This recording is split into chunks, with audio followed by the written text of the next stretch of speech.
I was 22 years old when I took the overnight shift at a gas station on a deserted highway in eastern Colorado. The station was called Buckman's, and it sat at a crossroad so remote that the nearest town was 45 minutes away in either direction. I took the job because I needed money and because the manager, an old guy named Carl, said the shift was easy. "You'll get maybe 5 customers a night," he told me. "Truckers, mostly. Drunk sometimes. Just sit there and collect a paycheck." What he didn't tell me was why the last 3 night attendants had quit within a month. My first 2 weeks were quiet. Boring, even.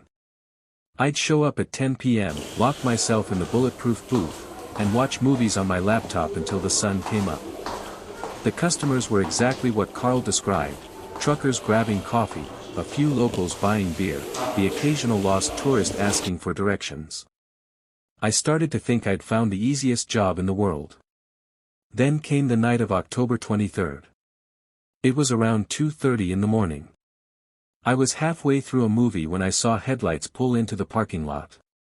I looked up at the security monitor and watched an old pickup truck park at the pump farthest from the building. The truck was rusty, beat up, the kind of vehicle you'd expect to see abandoned in a field somewhere. The light stayed on for a full minute before the engine cut and the driver's door opened. A man got out. He was tall, impossibly thin, wearing a long coat that hung past his knees. He moved slowly, stiffly, like every step caused him pain. He didn't go to the pump. He didn't go to the air machine or the trash cans. He just stood there, next to his truck, facing the building. Facing me. I watched him on the monitor for what felt like 5 minutes. He never moved. Just stood there, staring at the store. I started to feel uneasy. I reached for the phone, just in case, and kept my eyes on the screen. Finally, he started walking toward the building. His gait was wrong, too deliberate, too mechanical. When he reached the door, he didn't try to open it. He just stood there, his face pressed close to the glass, peering inside. I could see him clearly now. He was older, maybe 60, with gray skin and eyes that were too dark, too empty. His mouth hung slightly open, and I could see that his teeth were black, rotted. I didn't move. I didn't breathe. I just stared back at him through the bulletproof glass, praying he would leave. He didn't.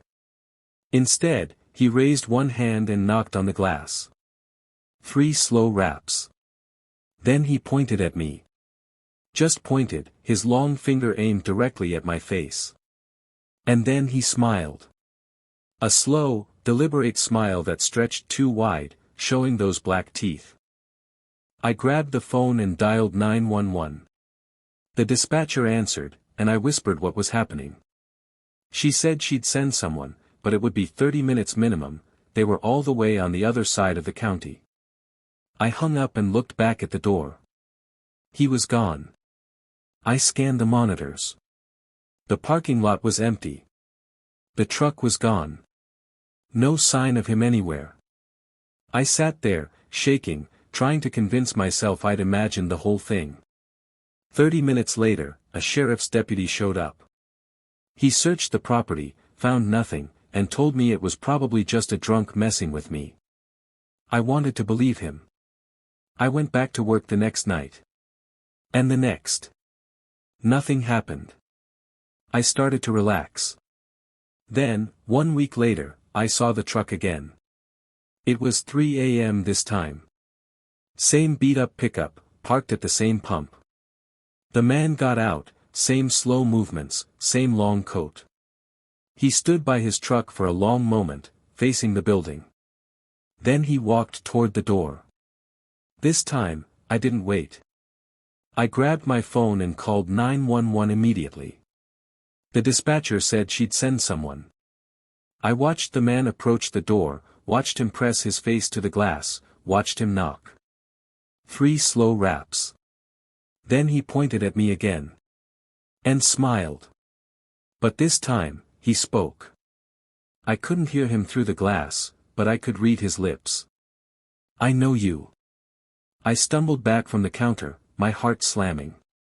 He kept talking, his lips moving slowly, deliberately. "You're alone. You're always alone. And I know where you live." I lost it. I grabbed the panic button and pressed it, setting off alarms throughout the store. The man didn't flinch. He just stood there, watching me, that smile never leaving his face. Then he turned and walked back to his truck. He got in, sat there for a moment, and drove away. The police arrived 20 minutes later. They searched for an hour and found nothing. No truck, no man, no evidence anyone had ever been there. The deputy asked me if I'd been sleeping, if I'd been drinking, if I had any reason to make this up. I told him no, no, no. He left with a look that said he didn't believe me. I quit the next morning. I told Carl I couldn't handle the nights anymore. He didn't argue. He just nodded and handed me my final paycheck. I moved to Denver a few weeks later. I got an apartment in a busy part of the city, surrounded by people and lights and noise. I thought I was safe. Then, last week, I came home from work and found something on my doorstep. A photograph.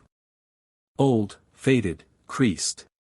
It showed a gas station at night, the same gas station, taken from the parking lot. And standing at the door, pressed against the glass, was the man. His face was clearer in this photo, those empty eyes, that too wide smile.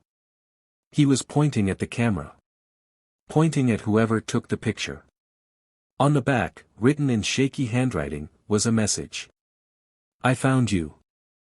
I've been sleeping with the lights on ever since. I check my windows 10 times a night. I don't go out after dark. But last night, I looked out my third-floor apartment window and saw a truck parked across the street. An old, beat-up pickup, rusted and faded.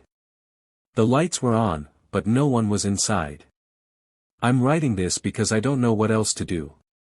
I don't know who that man is. I don't know what he wants. But I know he's real.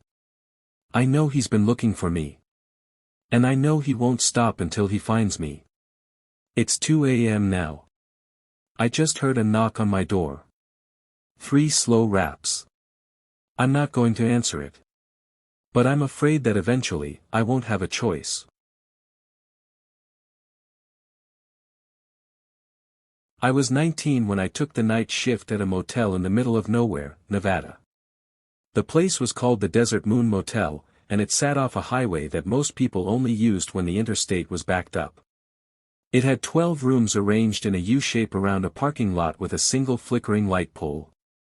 The office was a small building at the front, with a counter, a few racks of tourist brochures no one ever touched, and a back room where I was supposed to sleep when things were slow. The owner was an old guy named Frank who lived in a house about a mile down the road. He hired me over the phone after a 5-minute interview, which should have been my first red flag. When I asked why the previous night clerk left, he got quiet for a second and said, "Didn't work out." I didn't push it. I needed the job. My shift ran from 10 p.m. to 6 a.m. The first week was dead. Maybe 2 or 3 guests total, all truckers who paid cash and didn't want conversation. I spent my nights watching movies on my laptop, eating microwave burritos, and staring at the security monitors showing empty hallways and an empty parking lot. It was boring, but it was easy money. Then came the second week. It was a Tuesday night, around 1:30 in the morning. I was half asleep in the back room when the buzzer on the office door went off. That meant someone was at the counter. I dragged myself up, walked to the front, and found a woman standing there. She was young, maybe mid-20s, with long dark hair and pale skin. She was wearing a white dress that looked wrong for the weather. It was November, cold enough to see your breath. She didn't have a coat. She didn't have a purse. She just stood there, staring at me through the glass door. I unlocked the door and let her in. "Can I help you?" She didn't answer right away. She just stood there, looking around the office like she was trying to remember something. Then she said, "I need a room. Just for the night." I nodded and pulled up the registration form. Sure thing. That'll be $45. She reached into her pocket and pulled out a crumpled 20 and some change. She counted it out slowly, her hands trembling. $42.37. I looked at her, then at the money, then back at her. It's okay, I said. I'll cover the rest. She looked at me then, really looked at me, and for the first time I noticed how strange her eyes were. Too dark. Too still. Like glass. Thank you, she whispered. You're very kind. I gave her room 8, which was closest to the office. She took the key and walked out without another word. I watched her on the security monitor as she crossed the parking lot, her bare feet on the cold asphalt.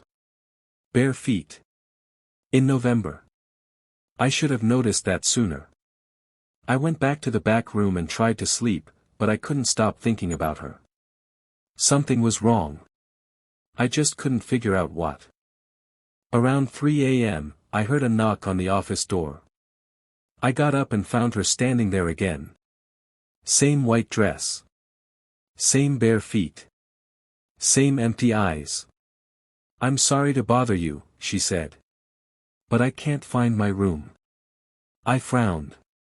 Room 8. It's right there, third door on the left. She turned and looked where I was pointing. Then she looked back at me, confused. I don't remember checking in, she said. I don't remember anything after the highway. The way she said it made my skin crawl. After the highway. She nodded slowly. I was driving. There was a truck. Lights. Then nothing. I just woke up here. I stood there, staring at her, my mind racing. She was pale. Too pale. And her dress, I could see now that it was stained. Dark stains, almost black in the dim light. Stains that looked like dried blood. Ma'am, I said, my voice shaking. What's your name? She thought for a moment. I don't. I can't. Then she looked down at her dress. At the stains. And her face changed. It crumpled, like she was remembering something horrible. Oh no, she whispered. Oh no, no, no. She turned and walked away, back toward room 8. I watched her on the monitor as she disappeared inside. I stood there for a long time, trying to decide what to do. Finally, I called Frank. He answered on the 5th ring, groggy and annoyed. What? I told him about the woman. About her dress, her bare feet, her confusion. About the stains. He was quiet for a long moment. Describe her, he said. I did. Dark hair, pale skin, white dress, mid-20s. Another long silence. Then Frank said, Son, I need you to go to room 8 and check on her. Why? What's going on? Just do it. And call me back. I hung up and walked outside. The air was freezing, and my breath fogged in front of me. I crossed the parking lot to room 8 and knocked on the door. No answer. I knocked again. Nothing. I used my master key and opened the door. The room was empty. The bed hadn't been touched. There was no sign anyone had been there.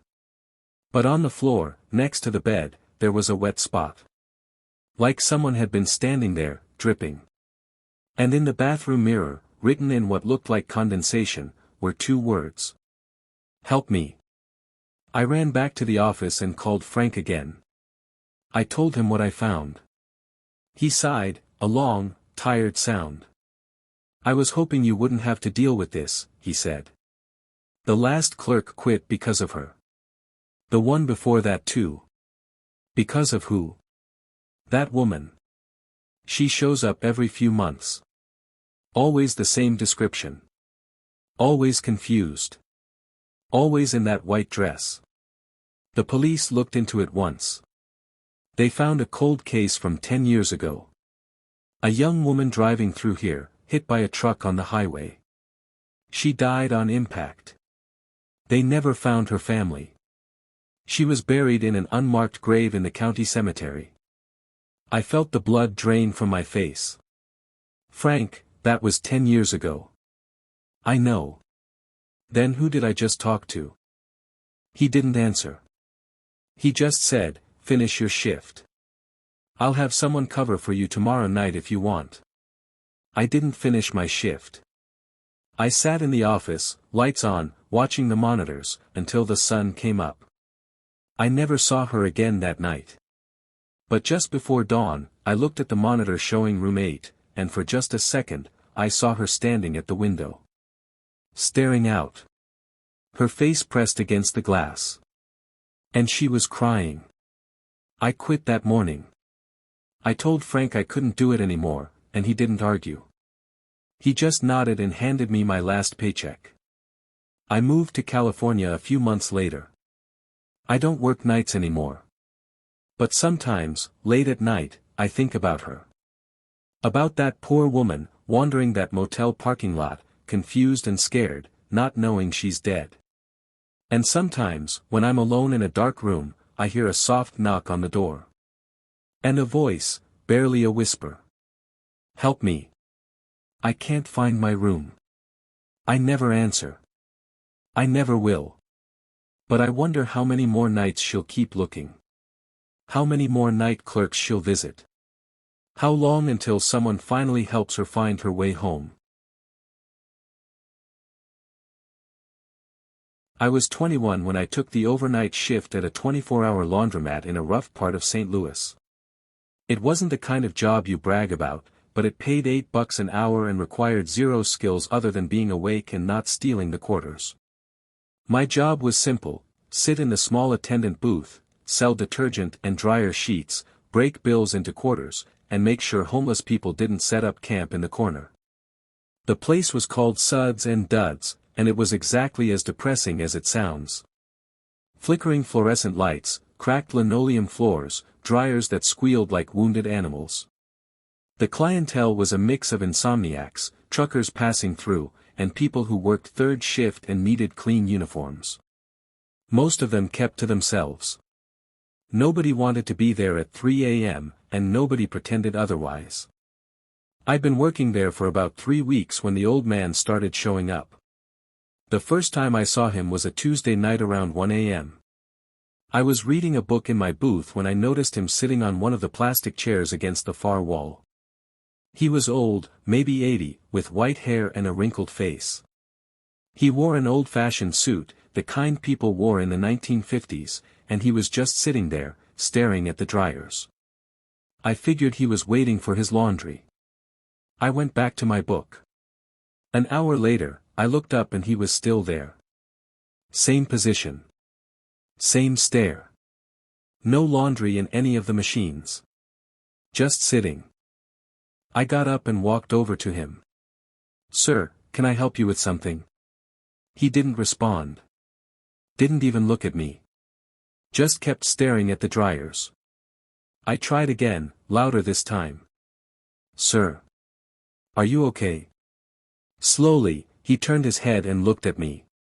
His eyes were cloudy, milky, like he had cataracts or something. He opened his mouth to speak, but no words came out. Just a dry rasping sound. Then he turned back to the dryers and went still again. I stood there for a moment, unsure what to do. Finally, I went back to my booth and watched him on the security monitor. He didn't move for the rest of my shift. At 6 a.m., when my replacement arrived, I looked over and he was gone. I hadn't seen him leave. The next night, he came back. Same time, same chair, same stare. I didn't approach him this time. I just watched him on the monitor, sitting motionless for hours. At exactly 3:33 a.m., he stood up, walked to the front door, and disappeared into the night. The door hadn't opened. He just walked through it like it wasn't there. I should have quit then. But I was young and stupid and needed the money. The third night, he brought someone with him. I was in my booth around 2 a.m. when I looked up and saw them. The old man was in his usual chair, but beside him sat a woman. She was younger, maybe 50s, wearing a dress that also looked decades out of style. They sat together, side by side, both staring at the dryers. I felt a cold sweat break out on my neck. I grabbed my phone and called my manager, a guy named Rick who I'd only met once during hiring. He answered on the fifth ring, groggy and annoyed. "This better be important." "There are people here," I whispered. "Strange people. They just sit and stare at the machines. They don't move. They don't talk." Rick was quiet for a moment.